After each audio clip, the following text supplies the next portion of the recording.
Hello guys, welcome back to our channel Shri Shiva. And ఈ రోజు మన బ్లాగ్ లో అయితే మనం తెలంగాణలో బీచ్ లాంటివి, అంటే ఆ బీచ్ లాంటి లొకేషన్ ఉన్న ప్లేస్కి అయితే వెళ్ళబోతున్నాం. ఆ ప్లేస్ ఎక్కడో తెలుసా? ఆ ప్లేస్ నేమ్ వైజాగ్ కాలనీ.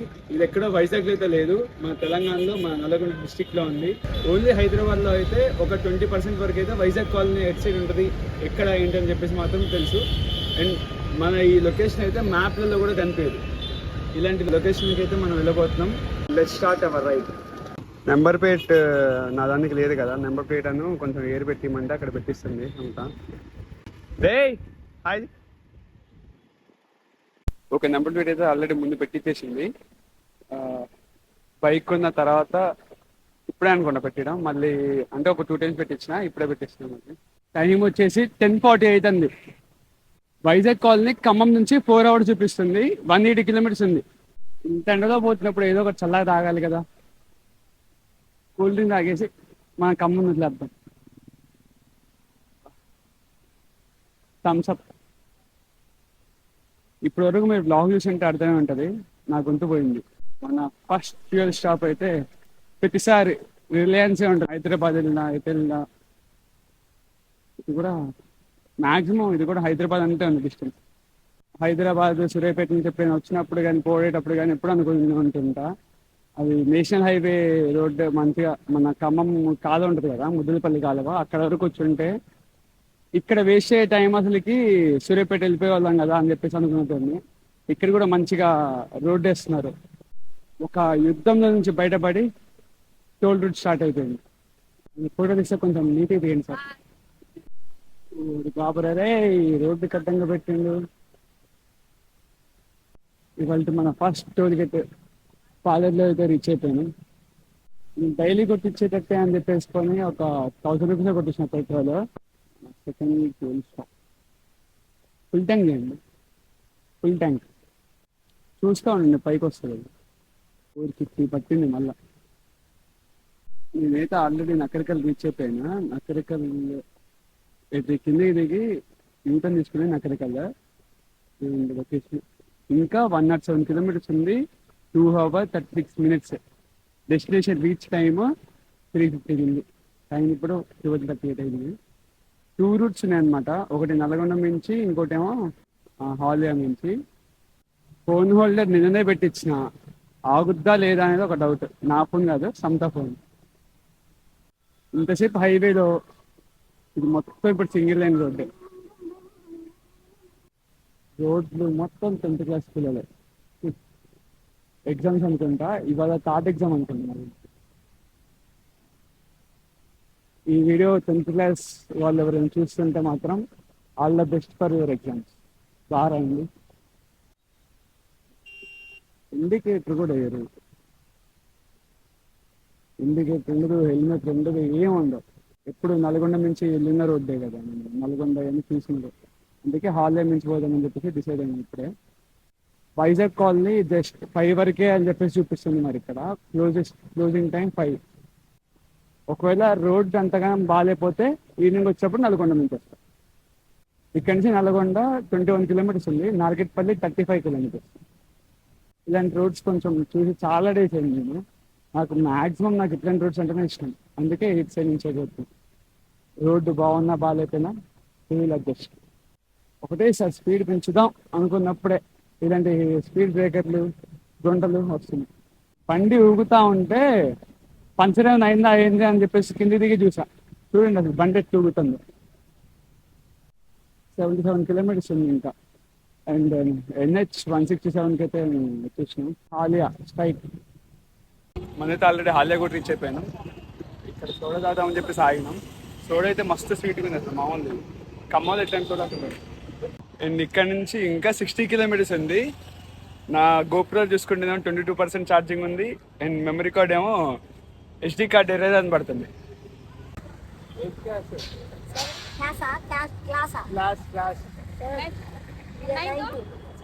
నువ్వే పెద్దగా ఉన్నారా?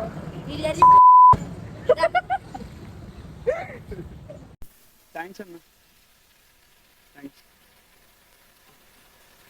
అన్నగారు అయితే ఒక 1/2 hour రూట్ మ్యాప్స్ అండ్ ఇంకా మొత్తం ఎక్స్ప్లెయిన్ చేశారు. అంటే ఛార్జింగ్ కూడా పెట్టేసిన గోప్రోకి 60% ఎక్కింది ఛార్జింగ్. మేమైతే NH-167 నుంచి లెఫ్ట్ తీసుకున్నాం. కనుచేపు మేరలో అసలు ఎవరు కనిపించట్లేదు, మొత్తం ఖాళీ ప్లేస్ లేదు, ఒక్క షాప్ లేదు, ఒక తినడానికి హోటల్ లేదు, ఏమీ లేవు. చూడండి ఇంతసేపు పట్టే స్ట్రెస్ మొత్తం పోయింది. అసలు ఆ లొకేషన్ చూడండి మొత్తం ఎట్లుందో. నాదే ఇప్పుడు స్టార్ట్ అవుతుంది అంటే ఎదురు నుంచి వెహికల్స్ రావడం, కార్లే కానీ బైక్స్ కానీ కొన్ని ఊర్లు వచ్చినాయి. ఇక సేమ్ వైజాగ్ కాలనీ కూడా ఇట్లాంటి కొండల మధ్యలోనే ఒక రివర్ లాగా ఉంటుంది. ఆ సింగిల్ లైన్ రోడ్ నుంచి మళ్ళీ మేము రైట్ తిరిగినాం. రైట్ తిరిగిన తర్వాతకి ఇది ఈ రోడ్ వచ్చింది. ఇక్కడి నుంచి ఇంకా 15 కిలోమీటర్స్ చూపిస్తుంది. నాకు ఇట్లాంటి ఒక చోటు ఉంటుందని ఇప్పుడే తెలిసింది.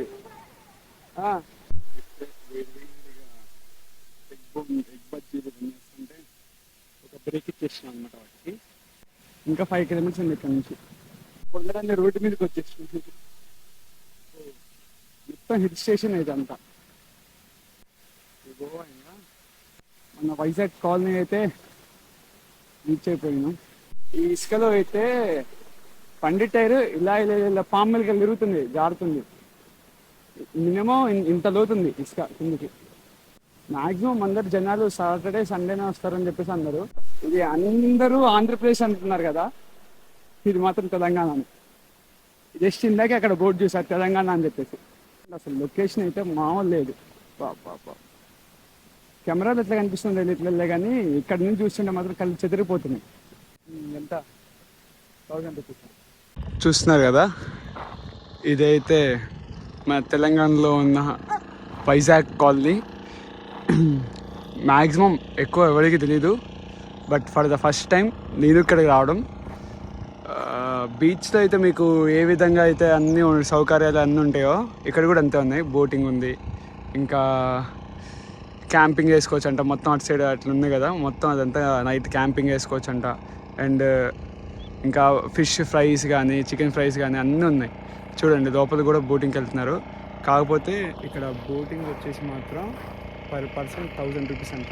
ఇక్కడ రిసార్ట్ ఉందంట, రిసార్ట్ దాకా తీసుకెళ్తారంట. నాకు అంతా మంచిగా అనిపించింది, కానీ బోటింగ్ దగ్గర అయితే వచ్చేసి మాత్రం అసలుకి అంత ఎఫర్టబుల్ అయినా కాదా అని చెప్పేసి అనుకున్నా. ఇదైతే ఘోరం అనేది చెప్పొచ్చు. అసలుకి నేను అవన్నీ వైజాగ్ చెన్నై మొత్తం షిప్ అదంతా ఎక్కిదాంలే, కానీ ఇంత రేట్ పెట్టి మాత్రం ఎక్కడెక్కదే. అండ్ ఇప్పుడు ఏంటంటే ఎక్కేంత టైం కూడా నాకు దగ్గర లేదు. ఎందుకు టైం వచ్చేసి అయితే 4 దాటింది. మళ్ళీ ఇప్పుడు రిటర్న్ తిరిగిపోవాలనుకున్నా కానీ మన దగ్గర స్ట్రీట్ లైట్స్ కానీ ఇంకా ఏమీ లేవు. వాటర్ అయితే మాత్రానికి మన బీచ్ అంత అయితే నీట్గా అయితే లేవు. ఇవన్నీ బోట్లు అన్నవి, ఇవన్నీ పడవలు అన్నమాట. ఈ పడవల నుంచి లోపల అటు ఐలాండ్ ఉందంట, అంటే ఇంట్లో క్రాస్ అయిన తర్వాతకి అక్కడ సేమ్ ఇట్లానే ఉంటుందంట లొకేషన్. మొత్తం 2 పెద్ద పెద్ద కొండలు ఉంటాయంట, వాటి మధ్యలో వాటర్ ఉంటాయంట.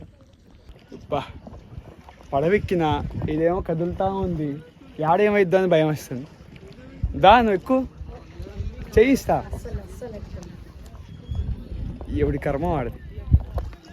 అన్న వాళ్ళు మనకి ఆఫర్ చేశారనమాట, మాతో కలిసి రావచ్చు మీరు అని చెప్పేసి. బ్లాగ్ తీస్తున్నారు కదా, రండి మాకు కూడా కొంచెం టైంపాస్గా ఉంటుంది, అందరం కలిసి వెళ్దాం అని చెప్పేసి అన్నారు, ఒక ఫ్యామిలీ లాగా. కాకపోతే లోపలికి వెళ్ళి బయటకు వచ్చేసరికి 1.5 hour కంటే ఎక్కువ పట్టిద్దామని చెప్పేశారు. ఇంకా మనకి ఇప్పుడైతే 5 అవుతుంది టైమ్. మళ్ళీ అటు వెళ్ళి ఇటు వచ్చేసరికి సన్సెట్ అయితే అయిపోతుంది. 6:30, 6, 7 అవ్వచ్చు. అంటే అనుకునే టైంలలో రాలేము కదా. వైజాగ్ కాలనీ చూశారు కదా, అందరికీ నచ్చిందని అనుకుంటున్నాను. కెమెరాలో చూసేదానికంటే ఇంకా డైరెక్ట్గా వచ్చి చూస్తేనే బెటర్గా కనిపిస్తుంది. క్యాంపింగ్ టెంట్స్ కానీ ఏమైనా ఉంటాయి కదా, అవి మీరు తెచ్చుకున్నా కానీ చూడండి అటు సైడ్ మొత్తం ఖాళీ ప్లేసే, అటు సైడ్ వేసుకోవచ్చు. నేను దగ్గర అన్నా వేసుకోవచ్చు, కానీ మన టెంట్కి ఎలెన్ కీస్ ఉంటాయి కదా, అవన్నీ ఇక్కడ దిగవు ఆగవు కూడా. అండ్ మీరు ఫిష్ కర్రీ కానీ ఇంకా ఏదైనా కర్రీస్ కానీ ఏమైనా తెచ్చుకున్నా చేసుకోవాలనుకున్నా కానీ ఇక్కడ చేసుకోవచ్చు. కాకపోతే మన వాటికి ఫెసిలిటీస్ ఏముండవు, మనం తెచ్చుకోవాలండి. ఇంకా మనం బాయ్ చెప్పాల్సిన టైం వచ్చింది వైజాగ్ కాలనీకి. ఇక్కడ వైజాగ్ కాలనీకి ఇంకెంతమంది వచ్చారో కింద కామెంట్ చేయండి. రాని వాళ్ళు ఎవరైనా ఉంటే పక్కా విజిట్ చేసే ప్లేస్. ఫ్రెండ్స్ అందరితో రండి, ఒక్కొక్కరు ఇద్దరు వస్తే కష్టం. ఇంకోటి ఏంటంటే ఇక్కడికి రావడానికి ఏది ట్రాన్స్పోర్ట్ అంటూ మనకి ఉండదు అనమాట, అంటే డైరెక్ట్ ట్రాన్స్పోర్ట్ ఏమి ఉండవు. ఈ లొకేషన్ ఏదైతే ఉందో మీరు ఇప్పుడు చూసేది స్టార్టింగ్ మనం వెళ్ళేటప్పుడు వస్తుంది వైజాగ్ కాలనీకి. అండ్ ఇదైతే అందరూ అనుకున్నట్టు బీచ్ అయితే కాదు. అందరూ బీచ్ బీచ్ బీచ్ అని చెప్పి అంటున్నారు యూట్యూబ్లలో. బీచ్ అయితే కాదు, జస్ట్ ఇది ఒక కృష్ణాది ఉండదు కదా, కృష్ణా రివర్. ఇది ఫ్లో అవుతూ వస్తుంది. ఆ ఫ్లో అయ్యే ఆగే ఒక ప్లేస్ మన వైజాగ్ కాలనీ. బీచ్ అని ఎందుకంటారంటే మొత్తం పడవలు ఇవన్నీ ఉంటాయి కాబట్టి, పడవలు ఫిషెస్ ఇవన్నీ కాల్చి పెడతారు కాబట్టి బీచ్ లాంటి వ్యూ ఉండే ఒక వైజాగ్ కాలనీ అంతే. కానీ బీచ్ అయితే కాదు. అండ్ ఎవరైనా రావాలనుకుంటే మాత్రం వాళ్ళ ఓన్ ట్రాన్స్పోర్ట్లో వచ్చేసేయండి. మండే టు ఫ్రైడే అయితే ఎవరైతే ఉండరంట. నార్మల్గా సాటర్డే సండే అయితే జనాలతో ఫుల్గా ఉంటారు. ఎవరైనా మీరు రావాలనుకుంటే మాత్రం ఓన్లీ వీకెండ్సే రండి. అండ్ ఫుడ్ అన్నీ కూడా కొంచెం క్యారీ చేస్తూ ఉండండి. ఇక్కడ నుంచి 30 కిలోమీటర్స్ రేడియస్ వరకు అయితే ఏ ఫుడ్ మీకు దొరకదు. వాటర్ బాటిల్స్ మాత్రం మర్చిపోకండి, అసలే సమ్మర్ సీజన్ ఇది. అండ్ అక్కడ నుంచి కొన్ని ఫొటోస్ దిగేసి వచ్చేసినాం. ఆ ఫొటోస్ ఏమైనా చూడాలనుకుంటే మాత్రం ఇక్కడ ఇన్స్టాగ్రామ్ ఐడి ఉంటుంది, చూసేసేయండి. నేను లొకేషన్స్ గురించి రీసెర్చ్ చేస్తుంటే మాత్రం అసలు కనీసం ఇదైతే మ్యాప్లలో కూడా లేదు వైజాగ్ కాలనీ. అయితే ఇక్కడికి వచ్చిన వాళ్ళ దాంట్లో మా మామయ్య సబ్స్క్రైబర్ ఒకళ్ళు ఉన్నారు. ఆ బ్రోని కనుక్కున్నా నేను, వైజాగ్ కాలనీ ఎప్పుడైనా వెళ్ళారా బ్రో, వైజాగ్ కాలనీకి రూట్ ఎట్లా వెళ్ళాలి అని చెప్పేసి కనుక్కున్నా. అండ్ ఇక్కడే ఉంటారు. కనుక్కుంటే తను రూట్ మ్యాప్ అన్ని లొకేషన్ అన్ని పంపించి ఇటు సైడ్ రూట్ బాగుంటుంది, ఇట్లా చేయండి, ఇట్లా వెళ్ళండి అని చెప్పేసి చెప్పారు. బ్రో శ్రావణ్ బ్రో మీకు థ్యాంక్స్ బ్రో. నరేందర్ రెడ్డి అన్న మాకు గోప్రో ఛార్జింగ్ పెట్టకపోతే మాత్రం మేము అసలు బ్లాగ్ చేసేవాళ్ళం కూడా కాదు. ఇది అన్న థ్యాంక్స్ అన్న, మీరు వీడియో చూస్తున్నారని నాకు తెలుసు. మీ ఫ్రెండ్స్ వాళ్ళు ఎవరైనా తెలంగాణలో బీచ్ లాంటి వ్యూ అండ్ ఇట్లాంటి మంచి మౌంటైన్స్ మధ్యలో ఒక రివర్, ఒక లొకేషన్ లేదని అన్న వాళ్ళకి మాత్రం ఈ వీడియో ఖచ్చితంగా షేర్ చేయండి. నన్ను మా ఇంట్లో పిచ్చోడు అన్నారు భయ్య ఈ వీడియో తీయడానికి వస్తుంటే. మా తెలంగాణలో ఇలాంటి లొకేషన్ యాడ్ ఉందని చెప్పి నన్ను మా డాడీ, మా మమ్మీ, మా తమ్ముడు పిచ్చోడు అన్నారు. ఈ బ్లాగ్ చూస్తున్నారు కదా మీరు కూడా, చూడండి ఇది లొకేషన్. సో నువ్వు పిచ్చోడు కదండి నిరూపించుకోవడానికి ఇక్కడికి వచ్చినావా? అది కూడా ఒక రీజన్ అనుకో. లొకేషన్ చూడనికి కదా, లొకేషన్ ఎప్పటి నుంచో ప్లాన్ చేసినాం కదా. అండ్ ఇంకా ఇలాంటి లొకేషన్స్ అంటే మ్యాప్లో కూడా కనిపించని లొకేషన్ ఏమైనా ఉంటే మాకు సజెస్ట్ చేయండి, పెట్టండి. కాకపోతే కొంచెం ఆ రూట్ ఎట్లా పోవాలో చెప్పండి. హైవే దానికి సంబంధించిన పెట్టండి. అడ్వెంచర్స్ ఇష్టమే, మరీ ఎట్లా అంటే ఒక 60 కిలోమీటర్ల దాకా లైట్లు లేకుండా 30 కిలోమీటర్ల దాకా తిండి లేకుండా అయితే కష్టం అండి. ఫుడ్ అయితే ఎక్కడ దొరకదు. ఇక్కడికి ఎవరైనా రావాలనుకుంటారు కదా, లొకేషన్స్ ఏమైనా దొరకపోతే మాత్రం నేను కింద డిస్క్రిప్షన్లో మ్యాప్స్ ఇస్తా, అది పెట్టుకొని డైరెక్ట్గా వచ్చేయచ్చు. ఆ మ్యాప్ కరెక్ట్ డైరెక్ట్గా మిమ్మల్ని తీసుకొచ్చి వైజాగ్ కాలనీ తీసుకొస్తుంది. కరెక్ట్ మ్యాప్ ఏదైతే లొకేషన్ మీరు ఎక్కడ గూగుల్ ఎత్తుకున్నా కానీ చక్కగా దొరకదు. ఇదైతే కొంచెం కన్ఫామ్గా ఇక్కడ దాకా వస్తుంది. నేను ఇది మ్యాప్ వాడుకొని వచ్చా కాబట్టి ఎవరైనా వస్తా అనుకుంటే మాత్రం ఈ మ్యాప్ యూజ్ చేసుకొని రావచ్చు. ఈ బ్లాగ్ అయితే ఇక్కడితో ఎండ్ చేద్దాం అనుకుంటున్నా. ఈ బ్లాగ్ మీకు నచ్చినట్లయితే లైక్ చేయండి, షేర్ చేయండి, సబ్స్క్రైబ్ అవ్వడం మాత్రం మర్చిపోకండి. See in the next blog.